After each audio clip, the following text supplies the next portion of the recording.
Friend, मैं अभिषेक शर्मा आपका technical classes में स्वागत कर रहा हूँ और आज अपने यहाँ पे बात करें एग्जांपल नंबर 3.18 की। तो क्या है देख लेते हैं।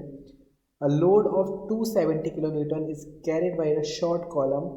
कॉलम का साइज रखा है 250 mm into 250 mm in a size. The column is reinforced with the 8 bars of 16 mm diameter, यानी कि यहाँ पे कुछ 8 बार लगी हुई है जिसका डायमीटर 16 mm है। Find the stresses in concrete and steel, यानी कि उसने सिग्मा सी और सिग्मा एस की वैल्यू पूछी है और उन्होंने बताया कि modulus of elasticity for the steel is 18 times that of the concrete, जैसे पहले की प्रॉब्लम्स में भी हो चुका है। तो उन्होंने बोल रखा है कि ई एस ओवर ई सी की वैल्यू 18 दे रखी है।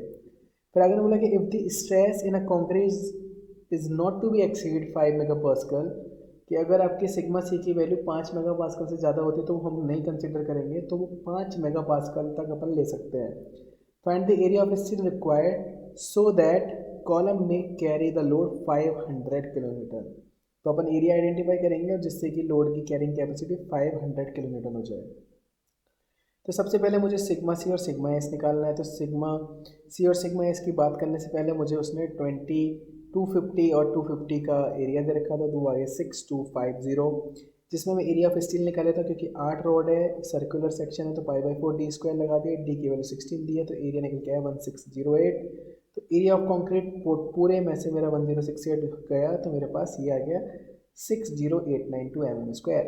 ये फॉर्मूला मुझे पता है। ई एस ओवर ई सी की वैल्यू 18 दे रखी है, तो यहाँ से sigma S is equal to the 18 sigma C निकल के आया। तो यहाँ पे मैंने वैल्यू पुट की 270 इंटू 10⁻³ क्योंकि 270 किलो न्यूटन दे रखा था। Force is equal stress into area, sigma S into A S, sigma C into A C लगा दिया।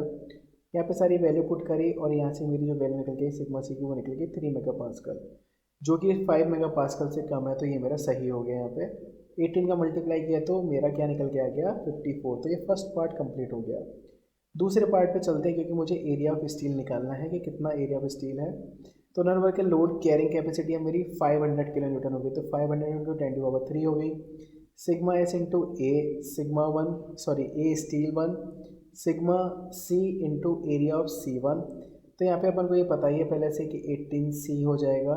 एरिया मैंने रख रखा है यहाँ पे, सिग्मा सी की वैल्यू रख दी और फिर मैंने यहाँ पे जो टोटल एरिया था उसमें से ए एस वन को हटा दिया। तब मैंने इसको सॉल्व किया, तो यहाँ से जो सॉल्व करने के बाद जो मेरे पास वैल्यू बच रही है वो बच रही है ए एस वन की, तो जो वैल्यू निकल के आई 2206 mm²। तो अगर यहाँ पे वो बोलता है कि मेरे जो पर्टिकुलर रॉड का एरिया इतना है तो नंबर ऑफ रॉड बताइए, तो मैं वो भी बता सकता था, पर उसने इतना ही पूछा है, तो आपका आंसर हो गया 2206 mm²। अगर आपको वीडियो समझ में आई है तो प्लीज़ लाइक ज़रूर करना, शेयर जरूर करना। Thank you for watching guys, thank you so much.